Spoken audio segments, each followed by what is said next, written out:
Salve, minha gente! Sejam bem-vindos!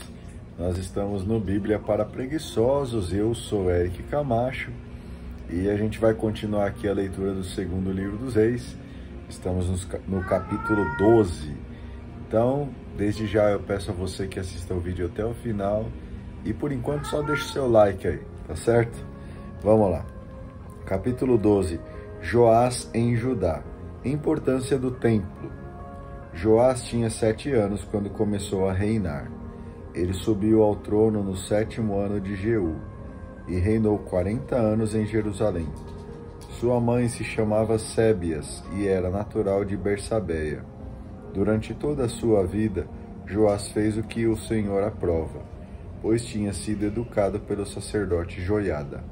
Contudo, os lugares altos não desapareceram e o povo continuou a oferecer sacrifícios e a queimar incenso nos lugares altos.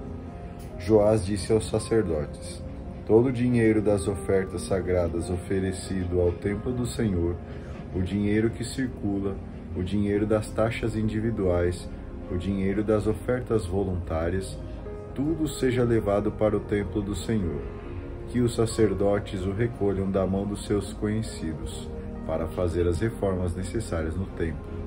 Aconteceu que no ano 23 do reinado de Joás, os sacerdotes ainda não tinham feito as reformas necessárias no templo do Senhor. O rei Joás mandou chamar o sacerdote Joiada e os outros sacerdotes e lhes perguntou: por que vocês não fizeram a reforma do templo? De agora em diante, vocês não ficarão mais com o dinheiro entregue pelos seus conhecidos. Vocês têm que entregá-lo para a reforma do templo.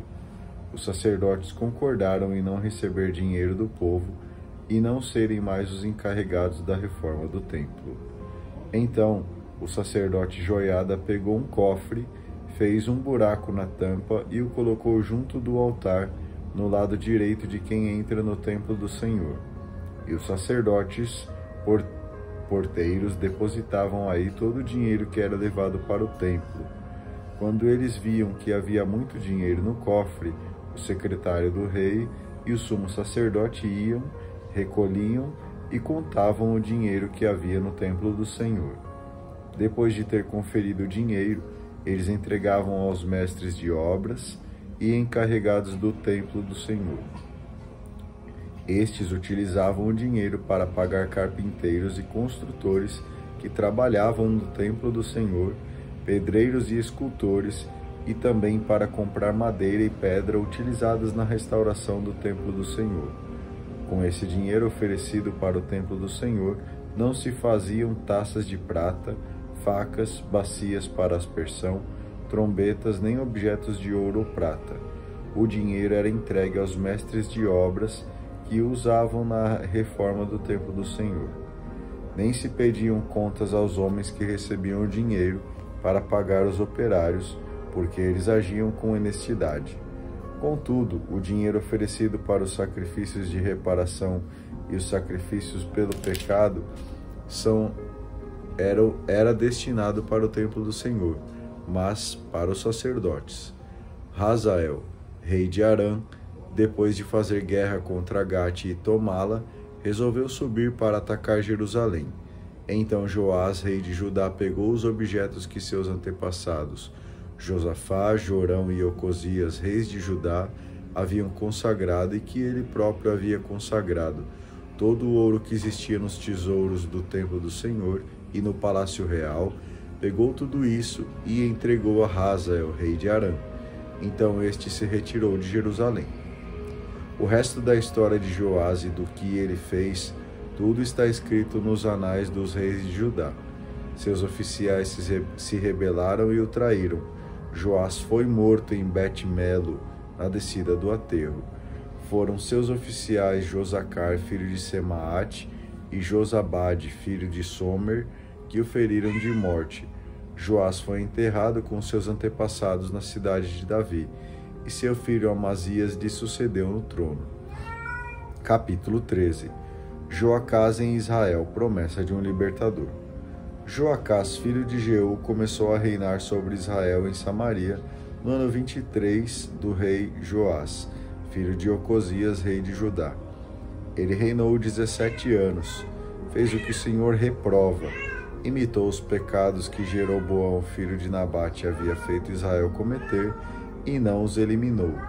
Por isso, a ira do Senhor se inflamou contra Israel, e durante todo esse período o tornou submisso a Hazael, rei de Arã, e a Ben-Hadad, filho de Hazael. Então Joacás implorou ao Senhor, e o Senhor o escutou, porque viu como o rei de Arã oprimia Israel.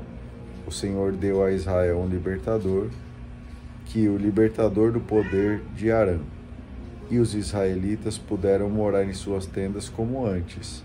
Não se afastaram, porém, dos pecados que Jeroboão tinha feito Israel cometer. Continuaram a cometê-los, até o poste sagrado continuou erguido em Samaria. Foi por isso que o Senhor deixou para Joacás somente 50 cavaleiros, 10 carros e 10.000 soldados de infantaria. O rei de Arã os havia exterminado e reduzido à poeira da estrada. O resto da história de Joacás, do que ele fez e suas façanhas, tudo está escrito nos anais dos reis de Israel. Joacás morreu e foi enterrado em Samaria, e seu filho Joás lhe sucedeu no trono. Joás em Israel, o mal continua. Joás, filho de Joacás, começou a reinar sobre Israel em Samaria no ano 37 de Joás, rei de Judá. Ele reinou 17 anos. Fez o que o Senhor reprova, e não se afastou dos pecados que Jeroboão, filho de Nabate, havia feito Israel cometer, e continuou a praticá-los. O resto da história de Joás, do que ele fez e suas façanhas, a guerra que ele moveu contra Amazias, rei de Judá, tudo está escrito nos anais dos reis de Israel. Joás foi se juntar a seus antepassados, e Jeroboão lhe sucedeu no trono. Joás foi enterrado em Samaria com os reis de Israel. A ação profética não para. Quando Eliseu pegou a doença que o levaria à morte, Joás, rei de Israel, foi visitá-lo e chorou sobre ele, dizendo: meu pai, carro e cavalaria de Israel.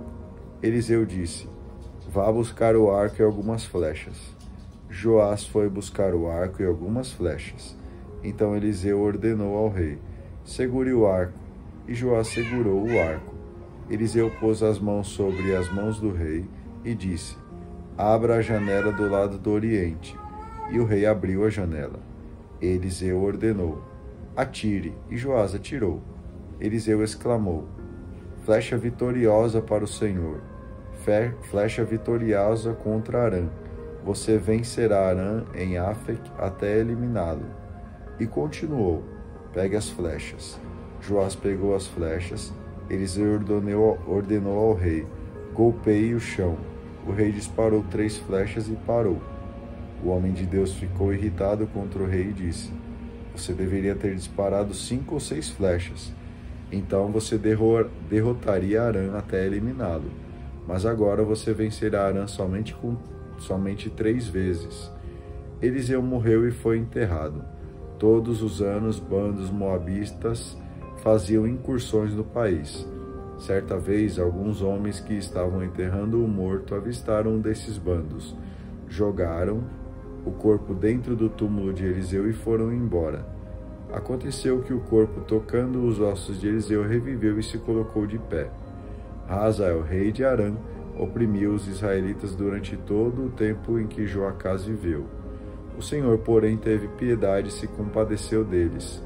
Voltou-se para eles por causa da aliança que tinha feito com Abraão, Isaque e Jacó, e ainda não quis destruí-los, nem os afastou da sua presença. Hazael, rei de Arã, morreu, e seu filho Ben-Hadad subiu ao trono em seu lugar. Então Joás, filho de Joacás, retomou o poder de Ben-Hadad, filho de Hazael, e as cidades que Hazael tinha arrebatado de seu pai Joacás durante a guerra. Joás venceu 3 vezes os arameus e reconquistou as cidades de Israel. Muito bem, a você que acompanhou o vídeo até aqui, meu muito obrigado. Não esqueça de deixar o seu like, de fazer o seu comentário, de se inscrever aqui no canal, de compartilhar esse link nas suas redes sociais e de me seguir também nas minhas redes sociais. Aí na descrição do vídeo tem o meu Instagram, tem o meu Facebook. Eu conto com você A gente se vê no vídeo de amanhã. Tenha um ótimo dia e tchau!